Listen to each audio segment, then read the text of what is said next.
হয়, আমি পঞ্চায়ত নিৰ্বাচন আমি প্ৰতিদ্বন্দ্বিতা কৰিছোঁ আৰু পঞ্চায়ত নিৰ্বাচনৰ পিছতে এবাৰ পৰিষদীয় ইলেকশ্যন আৰু পৰিষদীয় ইলেকশ্যনৰ পিছত MLA ইলেকশ্যন আহিব, তাৰপিছত MP ইলেকশ্যন আহিব। প্ৰত্যেকটা ইলেকশ্যনতে আমি প্ৰাৰ্থিত্ব দিম আৰু এইবাৰ যি পৰিষদীয় ইলেকশ্যন ইতিমধ্যে আমাৰ BTRত 40টা সমষ্টিৰ ভিতৰত আমাৰ 12টা সমষ্টি ইতিমধ্যে আমি কনফাৰ্ম হৈছোঁ। আমাৰ কেণ্ডিডেটো কনফাৰ্ম হৈছে, খালি ঘোষণা কৰাৰ বাকী আছে আৰু অন্য সমষ্টিৰ পৰা আমাৰ লগত যোগাযোগ কৰি আছে। সোনকালে আমি সকলো সমষ্টিতে আমি প্ৰাৰ্থিত্ব দিয়াৰ বাবে আমি চেষ্টা কৰিম। আমাৰ সমষ্টিৰ নাম হ'ব আমাৰ পাঁচনৈ চেৰফাং, ননাই চেৰফাং, ভৈৰৱকুণ্ড, ভেৰগাঁও, নাগৰিজুলি, তাৰপিছত দিহিৰাই, তাৰপিছত আহিব শ্ৰীৰামপুৰ, জমদুৱাৰ, কচুগাঁও, চৰাইবিল আৰু গুমা আৰু কেইটামান আছে, মই পিছলৈ আপোনালোকক নাম কৈ দিম। চাওক, আজি BTRত আজি প্ৰথমে হাগ্ৰামা ডাঙৰীয়াৰ নেতৃত্বত 17টা বছৰে তেওঁলোকে ৰাজত্ব কৰিলে। ৰাইজে যি ধৰণৰ আশা কৰিছিলে সেয়া তেওঁলোকে কৰিব নোৱাৰিলে। তাৰ পিছে 2020 চনৰ পিছত প্ৰমোদ বড়ো চৰকাৰে পৰিৱৰ্তনৰ নামত যি BTRত চৰকাৰ বনালে, তেওঁৰ ওপৰতো ৰাইজে যি ধৰণৰ পৰিৱৰ্তন বিচাৰিছিলে বা আশা কৰিছিলে সেয়া নহ'ল। গতিকে আজি BTRবাসী ৰাইজে নতুনত্বা বিচাৰিছে আৰু আমি জয় ভাৰত পাৰ্টি হৈ নতুন চাম, নতুন প্ৰজন্মক লৈ পেলাই আমি আগবাঢ়ি আছোঁ আৰু আমি বিপুল সঁহাৰি পাই আছোঁ। আৰু মই ভাবোঁ যে যিকেইটাত আমি কেণ্ডিডেট দিম, আমি বিপুল ভোটত জয় হ'ম বুলি মই আশাবাদী।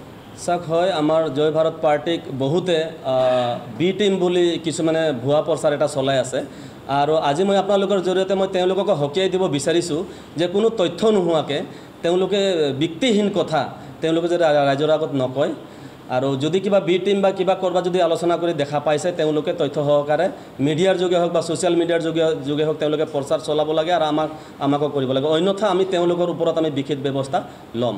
আৰু কথা হৈছে, পাঁচনৈ চেৰফাং আগতে যিসকল ব্যক্তিয়ে প্ৰতিনিধিত্ব কৰি গৈছে, তেওঁলোকে ৰাইজৰ আগত একচুৱেলি আস্থা হেৰাইছে। আৰু আমাৰ কথা হ'ল জয় ভাৰত পাৰ্টি, আমি নতুন পাৰ্টি, নতুন চামক লৈ পেলাই আমি আগবাঢ়ি আছোঁ আৰু পাঁচনৈ চেৰফাং আমি বিপুল ভোটত আমি জয় হ'ম বুলি আমাৰ আশাবাদী। চাওক, আমাৰ হাতত যথেষ্ট ইছ্যুছ আছে আৰু আমি নতুন দল হৈ আমাৰ তেনেকুৱা কোনো ধৰণৰ এলিগেশ্যন নাই। আৰু বাকী দলবোৰ যিমানেই আছে সকলোকে ইনকামটেঞ্চি হওক বা বিভিন্ন ধৰণৰ তেওঁলোকৰ মাজত অভিযোগ আছে। আজি দীপক মুৰ ডাঙৰীয়া যিহেতু ইয়াতে বিজেপিৰ হৈ প্ৰতিনিধিত্ব কৰি আছে, তেওঁৰো বহুত ধৰণৰ এলিগেশ্যন আছে। গতিকে আমি জয় ভাৰত পাৰ্টি যেতিয়া আমাৰ ফিল্ডত কাম চলি আছে, তেওঁলোকৰ হয় পুৰণা দল, আমাৰ নতুন দল, কিন্তু কথাটো হৈছে পাঁচনৈ চেৰফাংটো হ'ল আদিবাসী অধ্যুষিত অঞ্চল আৰু আদিবাসীয়ে নিৰ্ণয় কৰে কাক জিকাব লাগিব আৰু বেছি সংখ্যক আদিবাসী মানুহ আমাৰ লগত আছে, তেওঁলোকে যোগাযোগ হৈ আছে আৰু লগতে গোৰ্খা হওক বা মুছলিম হওক বা বড়ো ভাইসকলে হওক বা বঙালী সম্প্ৰদায়ৰে হওক, সকলোৱে আমাৰ লগত যোগাযোগ কৰি আছে আৰু নতুন দল হিচাপতে সকলোৱে আমাৰ লগত কাম কৰাৰ কাৰণে ইচ্ছা প্ৰকাশ কৰিছে। 12টা সমষ্টি এতিয়া দিয়াৰ কাৰণে আমি কনফাৰ্ম কৰিছোঁ। ইয়াৰ পিছত আৰু আমাৰ লগত কেণ্ডিডেট যোগাযোগ কৰি আছে। আমি 12টাৰ ওপৰতে আমি কেণ্ডিডেট দিম, কিন্তু এতিয়া যোনটো 12টা সমষ্টি আমি কনফাৰ্ম কৰিছোঁ, আমি 12টাৰ পৰা আমি 12টাই আমি জিকাৰ আমাৰ এটা পৰিকল্পনা আছে আৰু আমি জিকিম।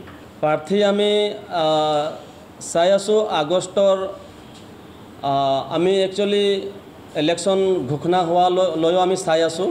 ইলেকশ্যন ঘোষণা হোৱাৰ লগে লগে আমাৰ প্ৰাৰ্থী ঘোষণা হ'ব আৰু চেণ্ট্ৰেল কমিটিতো আমাৰ ছাৰ্ভে চলি আছে, বাছনি চলি আছে কাক প্ৰাৰ্থিত্ব দিলে ভাল হ'ব। অতি সোনকালে আমি প্ৰাৰ্থী ঘোষণা কৰিম।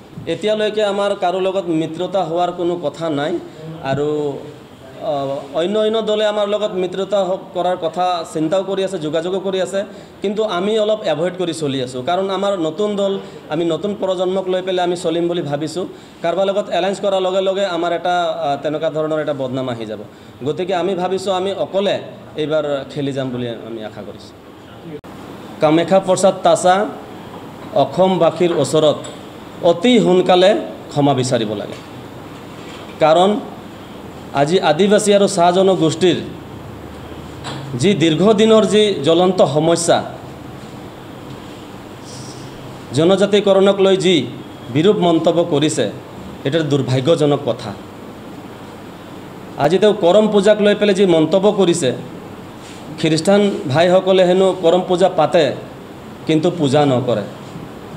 তেওঁ একচুৱেলি য'ত য'ত কৰম পূজা হয় তাতে তেওঁ কোনোদিনো কিজানি গৈ পোৱা নাই। আৰু কৰম পূজা নাপাতাকে কৰম পূজা পাতে, এই কথাটো মানে কামাখ্যা প্ৰসাদ তাছাৰ মাথাত কোনো কাণ্ড জ্ঞান নাই যেন মোক লাগে।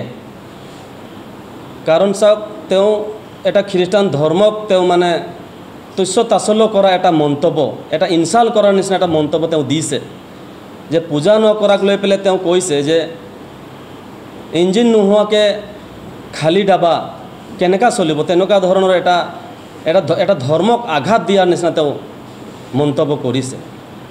কথাটো হৈছে, তেওঁ আজি ইমান দিনে আজি সাংসদ হৈ পেলাই আজি আমাৰ আদিবাসী আৰু চাহ জনগোষ্ঠীৰ যি জনজাতিকৰণ বা মাটিৰ পাট্টা বা চাহ শ্ৰমিকৰ দৈনিক মজুৰি নিম্নতম, এই বিষয়বিলাকক লৈ পেলাই তেওঁ কোনোদিনো পাৰ্লামেণ্টত তেওঁ উত্থাপন কৰি পোৱা নাই। আমাৰ আদিবাসীসকলৰ সমস্যা কোনোদিনো তেওঁক পাৰ্লামেণ্টত মানে কোৱা আমি দেখা পোৱা নাই। তেওঁ জাতিটোৰ কাৰণে কিন্তু একো কৰিব নোৱাৰে। আজি চাওক, তেওঁ কাজিৰঙাৰ পৰা তেওঁ প্ৰতিনিধিত্ব কৰি আছে, আৰু কাজিৰঙা লোকসভা সমষ্টিটো হৈছে আদিবাসী অধ্যুষিত অঞ্চল, আৰু তেওঁ আদিবাসীসকলৰ ভোটটো লৈ পেলাই আজি আদিবাসীৰ জাতিটোৰ তেওঁ কি কৰিছে। আজিৰ তাৰিখত অসমৰ আদিবাসী আৰু চাহ জনগোষ্ঠী সামাজিকভাৱে ৰাজনৈতিকভাৱে এটা একত্ৰিত হোৱাৰ যি সংকল্প লৈছে, তাতে এই জাতিটোক ধৰ্মৰ নামত, জাতিৰ নামত ভাগ কৰাৰ যি ষড়যন্ত্ৰমূলক কথা কৈছে, এইটো দুৰ্ভাগ্যজনক কথা। আমি জয় ভাৰত পাৰ্টি সৈতে সকীয়াই দিব বিচাৰিছোঁ যে এই মন্তব্যৰ পৰা তেওঁ যাতে বিৰোধে থাকে। আজি তেওঁক মই জয় ভাৰত পাৰ্টিৰ কেন্দ্ৰীয় সমিতিৰ সভাপতি হিচাপে মই তেওঁক মুকলিভাৱে আহ্বান জনাব খোজোঁ যে যি জনজাতিকৰণক লৈ যি কথা, তেওঁ ডিবেটত তেওঁ মোৰ লগত বহক, তেওঁ টক শ্ব'ত মোৰ লগত আহক, তেওঁক মই বুজাই দিম যে ST যে একচুৱেলি ধৰ্মক লৈ পেলাই যে ST দিয়া নহয়। আজি তেওঁ কৈছে যে অসমৰ খ্ৰীষ্টান ভাইসকলে তেওঁলোকে আজি কেনেকুৱা ST পাব। তো কথা হ'ল, খ্ৰীষ্টান হ'লেই ST নাপাব নেকি? আজি নাগালেণ্ডতে হওক, অৰুণাচলতে হওক, মণিপুৰত হওক, মিজোৰামত হওক, মেঘালয়ত হওক, আজি তাতো আজি খ্ৰীষ্টান ভাইসকলে তাতে ST পাই আছে। আজি অসমত আজি কাৰ্বিসকলে, মিচিংসকলে, গাৰো ৰাভাসকলে আৰু বড়ো ভাইসকলো আজি খ্ৰীষ্টান হৈ পেলাইও তেওঁলোকে ইয়াতে ST এনজয় কৰি আছে। তো আদিবাসী খ্ৰীষ্টান ভাইসকলে কোনটো যুক্তিত অসমত আজি তেওঁলোকে ST নাপাব, এই কথাটো একো বুজি নাপালোঁ। আজি বিভিন্ন জাতীয় সংগঠনে আজি বিজেপি চৰকাৰক আজি প্ৰত্যাহ্বান জনাই আছে, আজি বিৰোধ কৰি আছে যে 26ৰ আগত যদি বিজেপি চৰকাৰে যদি 6 জনগোষ্ঠীক যদি জনজাতিকৰণ নকৰে, তেতিয়াহ'লে এইবাৰ ইলেকশ্যনত বিজেপিক মানে প্ৰত্যেকটা এলেকাত বিৰোধ কৰিব বুলি কোৱাত তেওঁ আজি এই জাতি ধৰ্মক লৈ পেলাই তেওঁ মন্তব্য কৰা আৰম্ভ কৰি দিছে। প্ৰত্যেকবাৰে যেতিয়া ST দিয়াৰ সময় আহে বা এনেকুৱা ইলেকশ্যনৰ সময় আহে, কিবা নহ'লে কিবা তেওঁলোকে অজুহাত দেখুৱাই, কিবা নহ'লে কিবা বক্তব্য তেওঁলোকে আৰম্ভ কৰি দিয়ে। গতিকে আজি জয় ভাৰত পাৰ্টি হৈ আমি মুকলিভাৱে আমি তেওঁক ক'ব খুজিছোঁ, তো এইবিলাক মন্তব্যৰ পৰা তেওঁ দূৰত থাকক।